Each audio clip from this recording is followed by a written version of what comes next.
Assalamualaikum warahmatullahi wabarakatuh. Alhamdulillahirrahmanirrahim. Wassalatu wassalamu ala asyrofil anbiya'i wal mursalin wa ala alihi wa sahbihi ajma'in.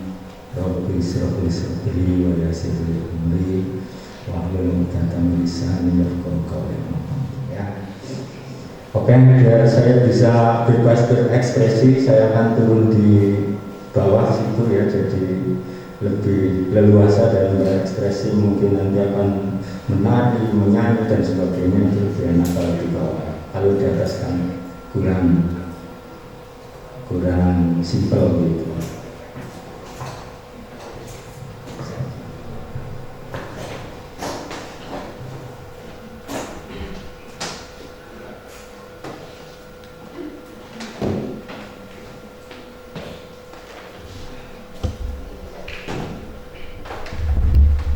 Sebelum kami lanjut, review dulu. Kemarin salah satu pesan penting dari Ustadzah Afifah apa nerale? Membaca Al-Quran ya. Sudahkah dicoba membaca Al-Quran di rumah? Sudah? Alhamdulillah. Atau minimal kemarin bagaimana? Membuka saja sudah dapat pahala. Buka surat apa macamnya, Qul huwallahu ahad Allahus samad lam yalid walam yulad walam yakul lahu kufuwan ahad. Dan awas hati-hati, jangan disepelekan surat ini ya. Sayyidina Ali mendapatkan Fatimah putri dari Rasulullah itu gara-gara surat Al-Ikhlas. Suatu saat dilombakan ya, barang siapa akan meminang putriku harus bisa menghatamkan Al-Quran dalam waktu 1 malam. Kira-kira sanggup nggak? Nah, banyak yang melamar pada membaca Al-Quran. Sayyidina Ali turun tok. Tapi setelah selesai ternyata yang mendapatkan Fatimah adalah Sayyidina Ali. Setelah ditanya, loh dari tadi turun baik malah oleh kenapa? Karena dia pernah mendengar sabda Rasulullah ya, bahwa membaca surat Al-Ikhlas podo karo atau sama dengan 1/3 Al-Quran. Jadi cukup dengan membaca 3 kali sama dengan membaca tamat Al-Quran, khatam Al-Quran. Nah, jadi jangan dianggap sepele itu surat Al-Ikhlas ya. Jadi kalau misalnya saking orang boleh membaca 3 kali surat Al-Ikhlas, kalau diniati seperti itu, insya Allah akan mendapat pahalanya orang membaca Quran sampai khatam. Itulah kemudahan yang diberikan oleh Allah Subhanahu Wa Taala pada kita semua. Jadi sudah mencoba ya? Sudah mencoba di rumah? Ya. Apa ada yang belum? Dibuka surat apa, kemudian kamu baca Al-Ikhlas. Oke, berikutnya saya lanjut ya. Nah, saya akan membahas sedikit tentang hal-hal yang membatalkan puasa.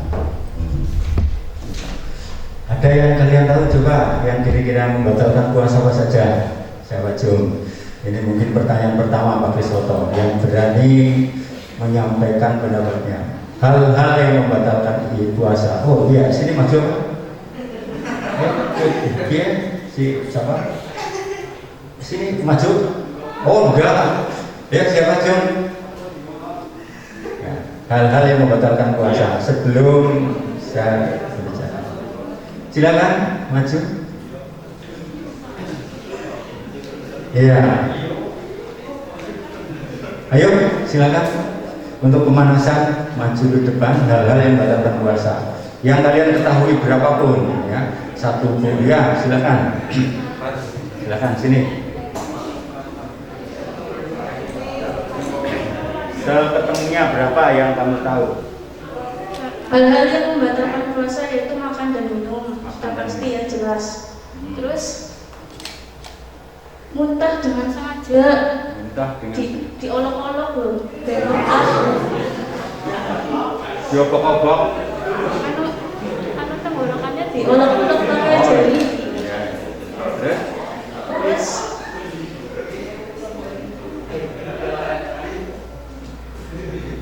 oh sudah ya dicatat namanya Pak Soto. Siapa namanya? Siti.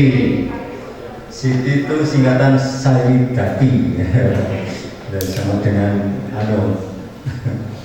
Siti kan Saidati di Indonesia dari Siti ya. Siti menemukan ada dua, makan dan minum, kemudian yang kedua apa tadi? Muntah disengaja. Oke, mari kita buka saja, coba isinya apa saja. Kita awali dari pengertian puasa dulu supaya kita paham.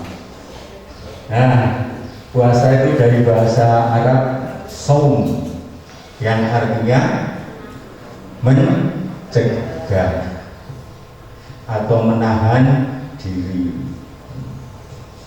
Ya, saum. Ini kalau dilihat dari arti kata. Kemudian secara definisi, puasa adalah menahan diri dari makan, minum, dan semua perbuatan yang membatalkan puasa dari terbit fajar sampai tenggelam matahari. Itu batasnya, terbit fajar sampai tenggelam matahari. Saya kira ini definisi yang umum. Nah, kemudian kita dari definisi itu, di sini kan disebutkan makan, minum, dan semua perbuatan yang membatalkan. Apa saja yang membatalkan? Mari kita lihat. Yang pertama adalah yang membatalkan puasa. Ini hal-hal yang mempengaruhi pahala puasa. Yang pertama adalah yang membatalkan puasa. Makan, minum dengan sengaja. Berarti kalau lupa tidak batal ya. Tapi lupa beneran loh ya. Ojo lupa-lupaan. Barang wis baru, aduh kelalen aku. Ya. Karena perlu diketahui Allah itu maha tahu, nggak mungkin akan bisa dibohongi oleh kamu ya. Jadi benar apa?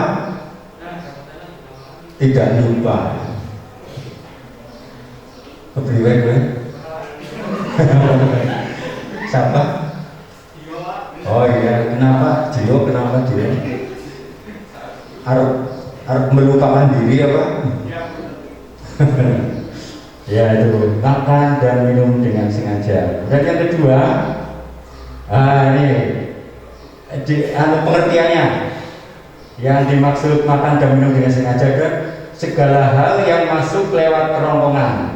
Ya, yang dapat menambah energi, menambah kekuatan, termasuk yang tidak lewat mulut ya. Karena ada yang menambah kekuatan tapi tidak lewat mulut. Contohnya apa? Infus membatalkan puasa. Meskipun tidak lewat kerongkongan tapi membuat kita kuat, punya energi ya. Itu membatalkan puasa. Karena kemarin hakikat puasa antara lain ya, hasil penelitiannya orang Jepang itu ya, diharapkan setelah 8 jam ada peremajaan sel karena peristiwa apa? Kemudian apa istilah lain? Autophagy ya. Jadi ini. Kemudian yang kedua, yang pertama makan minum dengan sengaja, yang kedua syahwat, antara lain adalah hubungan suami istri. Ya usah dibahas Jawa-Jawa wong pada sing duwe murid depresi, murid burung kabeh kemana Pak siapa sing duwe? Pak Anja, terus sama mani Pak Nurul, duwe orang bisa cerita dia. Ya. Tapi nek terjadi istilah ini kebakaran. Kobongan, kabar kebakaran kan kobongan ya. Nah, ini tidak hanya sekedar batal, tapi ada kafarotnya, ada dendanya. Tidak hanya batal, tapi ada dendanya. Apa dendanya? Nah, itu kafarot dendanya adalah 2 bulan berturut-turut puasa. Sebulan dari Ramadan ya, 2 bulan berturut-turut. Atau bisa dengan memberi makan 60 orang fakir miskin. 1 mud setiap hari. 1 mud itu 1/4 sok atau 0,6-0,7 kilo. Ya, kira-kira 6-7 on lah ya. Itu 1 mud. Kenapa kok enggak pas sekalian sekian kilo?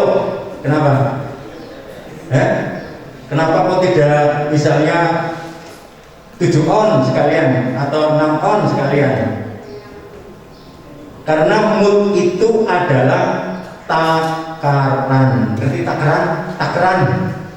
Berarti kayak kaleng loh, ya. Kayak kaleng. Nek penggunaan kutuk, ya, bokong, ya. Nah, jadi takaran. Kalau kilo kan apa? Timbangan. Jadi tergantung mungkin kekeringannya, mungkin gede-gede kalau cilik-cilik ya. Jadi kalau lembut-lembut ya semut isinya akeh ya, tapi gede-gede kan beronggong ya, isinya sedikit. Kalau basah mungkin lebih berat, kalau kering lebih ringan. Maka dikrus dengan kilo karena takaran dengan timbangan itu beda.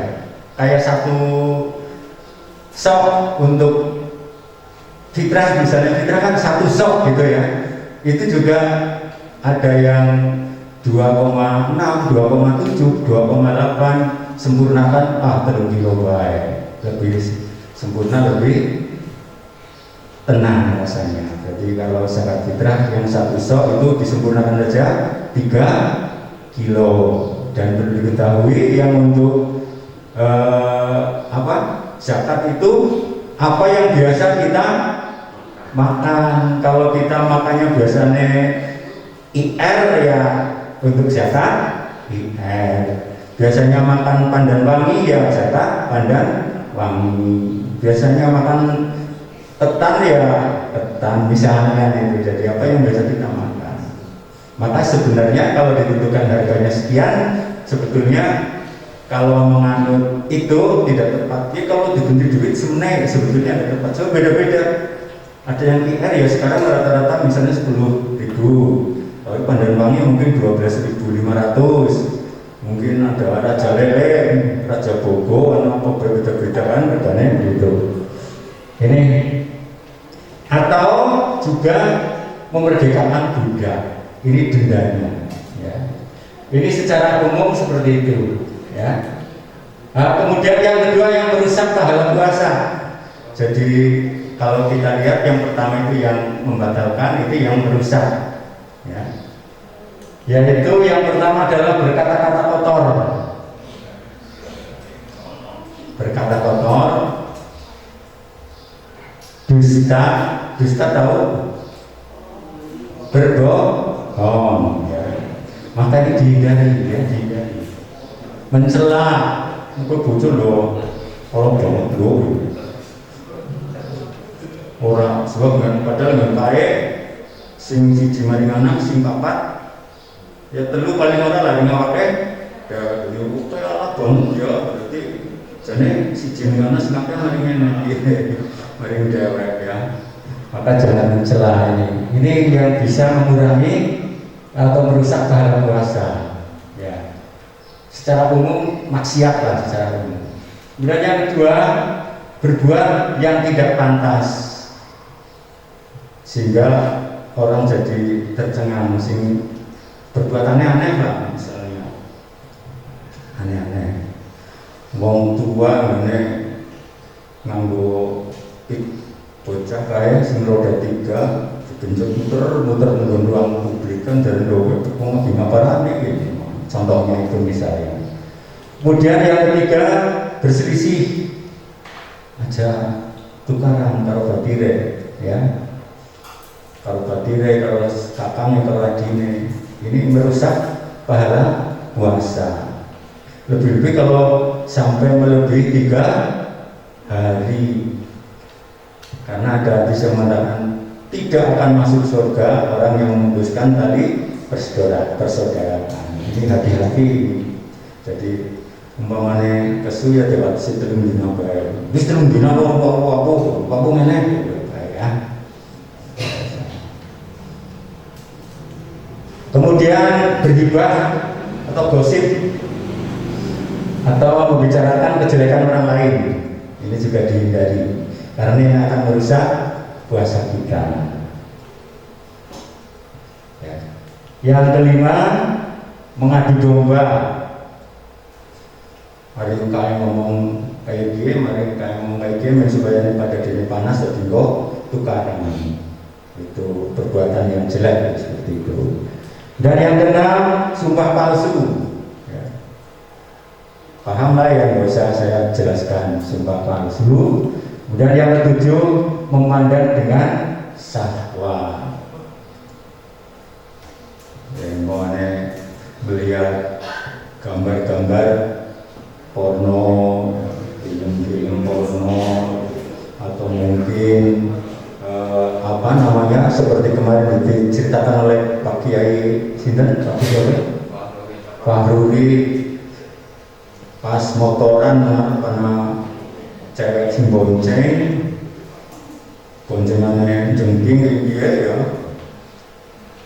tangkringan, rambutnya kurang bahan, itu termasuk pemandangan yang menyebabkan jadi itu. Rambutnya kurang bahan, ya. Sing dukur nyicing, dukur, sehingga bagian sini kelihatan gitu kan. Nah ini kalau siswa SKPKI Bogor nggak ada yang seperti itu, karena tahu apa yang namanya aurat itu harus ditutup, wajib ditutup aurat, karena mengumbar aurat itu hukumnya dosa, makanya harus ditutup ya.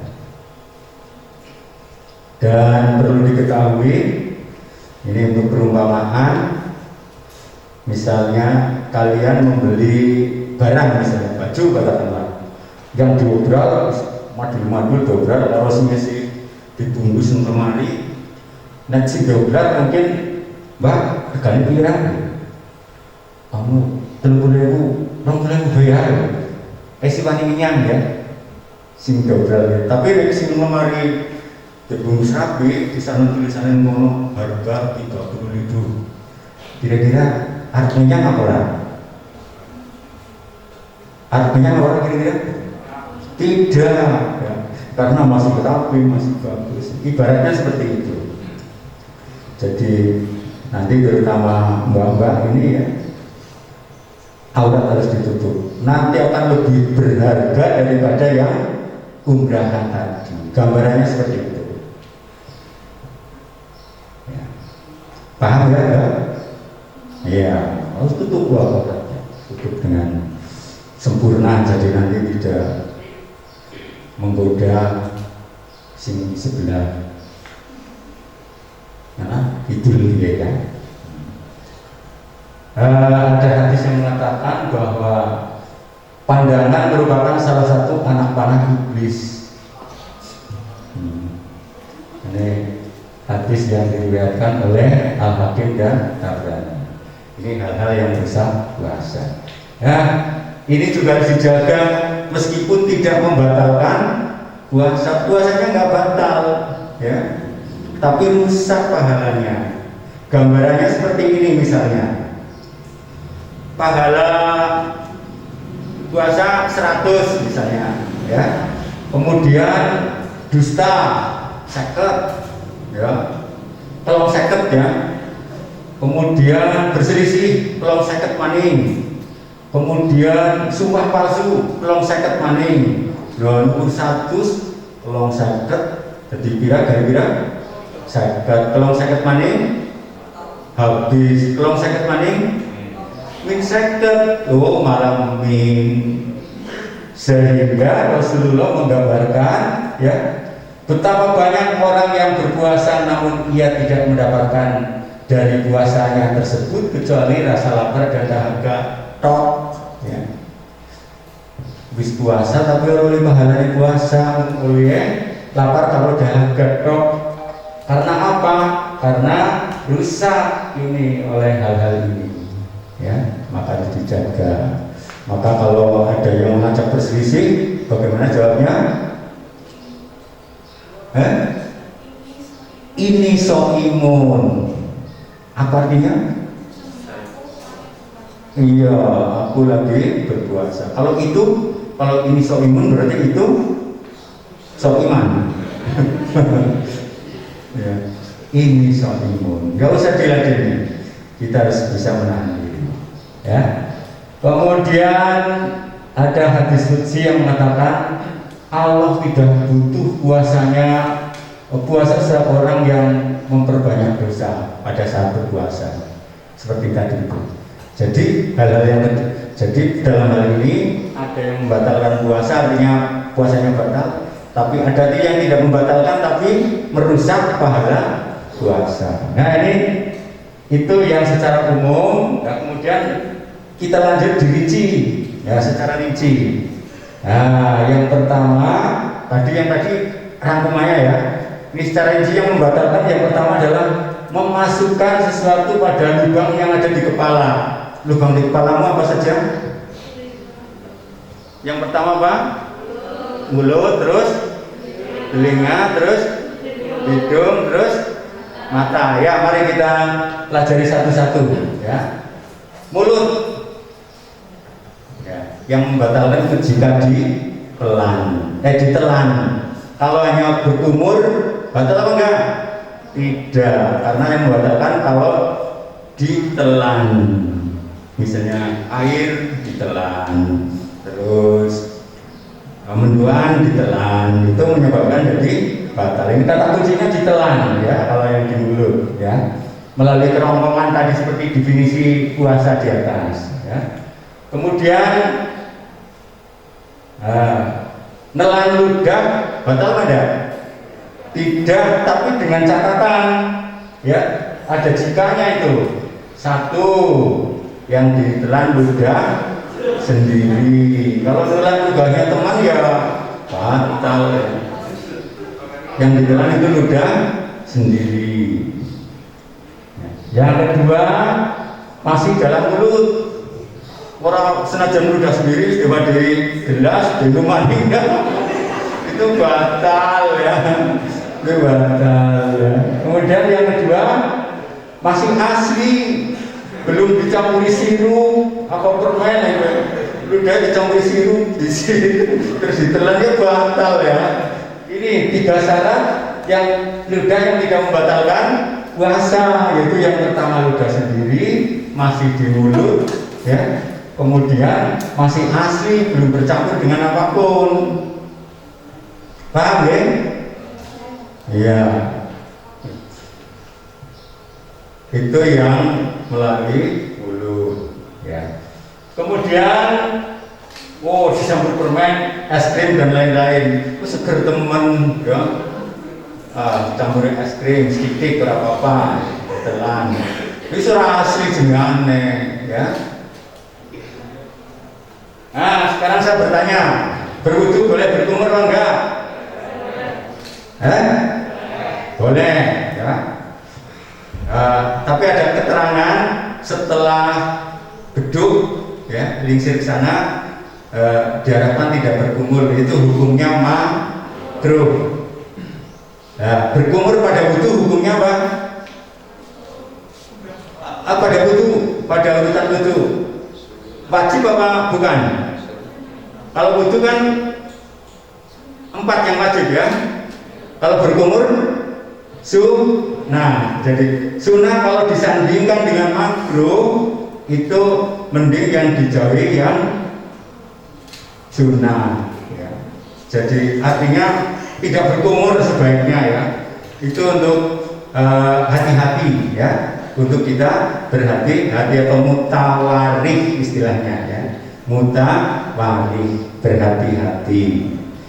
Jadi setelah duduk di sana sebaiknya tidak kumur, meskipun kalau kumur juga tidak batal karena hanya makruh ya. Yang penting aja belok sedikit itu aja ya. Ya. Kemudian yang berikutnya hidung. Nah, yang membatalkan itu hidung sampai bagian dalam. Oke, nek di Sogiba itu terasa pedes lah, ya, terasa pedes. Tapi kalau hidung bagian luar itu tidak batal. Sekarang saya bertanya, ngupil pakai jentik, ngupil ya, ngupil tahu? Buang ngupil, ya, pakai jentik batal atau tidak? Tidak, karena itu masih bagian luar, belum bagian dalam, ya. Nah, oh ada pertanyaan. Terus nanti silahkan dikumpulkan pertanyaannya. Swab batal enggak? Jumhur ulama tidak. Ya, meskipun itu disokok bagian dalam hidung, tapi karena dalam keadaan emergensi malah ada rukhsah keringanan, tidak batal. Termasuk vaksin juga tidak batal. Tapi kalau kalian suruh vaksin dan apa tadi swab, pilih mana kamu? Vaksin. Kenapa? Gratis. Ini swab bayar. Ya, sekarang yang telinga ya. Telinga juga seperti itu, sampai telinga bagian dalam. Tidak bisa dijangkau dengan jari kelingking ya. Jadi kalau kamu membersihkan masih pakai jari kelingking ya, itu belum batal. Tapi kalau pakai cotton bud batal ya, karena masuk ke dalam. Tapi cotton bud pun kalau di luar ya nggak batal. Maksudnya kalau cotton bud kan gampang menepora tekan jero kan? Iya berang? Iya, cotton bud tidak membatalkan kalau cotton bud sampai bagian dalam ya. Oh iya, orang batal kan kalau jentik ya. Cotton bud batal ya sudah. Nah, sekarang untuk mata kan bagian lubang yang ada di kepala juga. Ini ada dua pendapat yang kelihatannya sama kuatnya ya. Ada yang mengatakan misalnya pakai tetes mata itu batal, ada juga yang tidak ya. Kalau mata, tetes mata ada yang membatalkan, ada yang tidak batal. Oleh karena itu untuk mutawarih ya gak usah lah, kalau tetes matanya bengi ada yang orang terpaksa sekali ya, mata. Ini lubang-lubang yang ada di kepala. Kemudian yang kedua, tadi kan memasukkan lubang-lubang yang ada di kepala ya.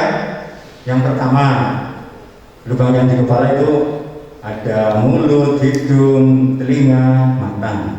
Kalau mata itu dua pendapat ya, yang sama. Kemudian yang kedua, memasukkan sesuatu pada kubul dan dubur. Kubul tahu kubul? Kubul itu lubang depan. Di tengah-tengah itu ada lubang depan, ada lubang belakang. Lubang depan namanya kubul, lubang belakang namanya dubur.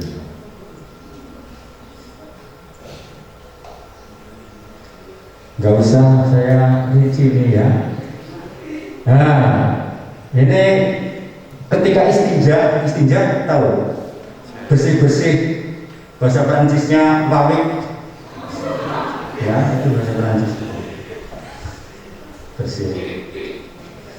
Kata kuncinya terutama mbak-mbak kalau wong lanang sih aman lah ya, sebab nyomok itu aman, tapi nggak mau wadon harus hati-hati. Kata kuncinya itu pakai istilahnya apa? Oh, perut sebentar ini. Pakai perut jemari ini ya. Bersihnya sekeras apapun kalau pakai perut jemari itu tidak membatalkan. Asal jarinya jangan bengkok, boleh bersih-bersih. Kalau jarinya bengkok, ya jadi malah berkadang.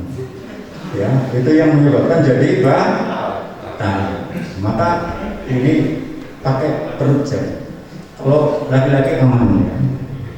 Asal tidak sengaja ditetesi banyu ya, sengaja didengarkan tetesi banyu ya, batal. Ya. Tapi kalau perempuan memang harus lebih hati-hati. Kuncinya apa? Pakai ini, jangan sampai bengkok. Ya, kalau bengkok menyebabkan tidak bersih-bersih. Paham ini ya? Baik kubur maupun dubur. Ya, gitu. Kemarin pernah dia mencontohkan karena ambeien dikasih salep kemudian masuk, itu membatalkan nggak? Batal karena memasukkan melalui dubur. Kemudian muntah dengan sengaja tadi disampaikan oleh Mbak Siti, betul. Muja sentilit ya, korek-korek mensubayane muntah. Tapi kalau tidak sengaja tidak batal.